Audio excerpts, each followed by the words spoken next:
Fa na dia misy kosa aza ny vola natokana ho an'ireny ankizy mirenireny an-dalambe ireny dia toa lasa anjorom-bala izy ireny hoy ny mpanao fanadihadiana. Amin'ny ankapobeny tokoa dia miamitombo izy ireny ho an'ny eto an-drenivohitra, tsy mitsahatra mikarobaolana ho azy ireny anefa ny tompona andraikitra tandrifa izany.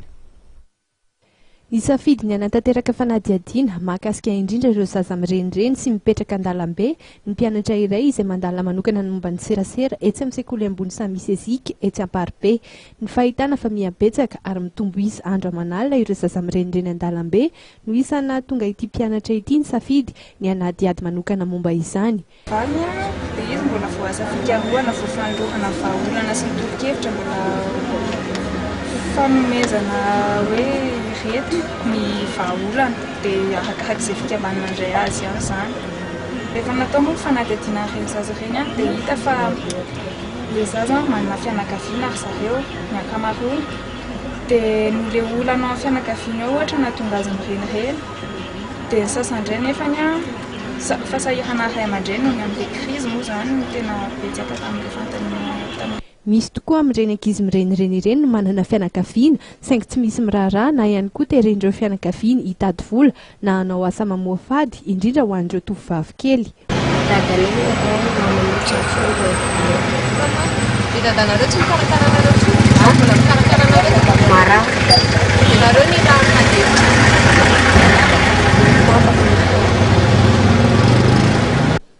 Efa zaza mirenireny miisa 570 avy amin'ny fokontany Nosy Analakely ary koa Andavamamba no efa niraisin'ny fikambanana Afary Malagasy Antanana ny momba azy ireo ny taona 2024 saingy noho ny tsy fahampiany enti-manana dia voaterina ena 4 izy ireo.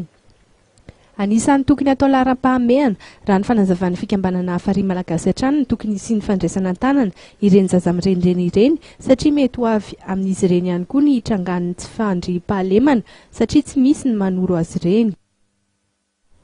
Tompoko lasy tompoko vavy mifanindraito ny fampahalalam-baovaontsika tsara ihany no mamintana antsika ny voka-pifidianana voaray farany fa mitana ny laharana voalohany vonjomaika ny candidat Dr Jean-Louis Robinson, manaraka azy eo ny candidat Ira Jonary-Mampianina ary ny candidat Ajo Andriana Narvelo, ny candidat Camille Vital kosa ny eo amin'ny laharana faha-4 ary ny candidat Roland Ratsiraka ny eo amin'ny laharana faha-5. Misorana fenao tompoko lasy tompoko vavy nanaraka ny fampahalalam-baovao hatramin'ny farany ho amin'ny raha-pitsona dia andro tsy fiasanara dia misy hatrany fampahalalam-baovao eto amin'ny fahitalavitra Ma TV. Mimetraka ny veloma mandrapitafa ho amin'izay indray ary veloma tompoko.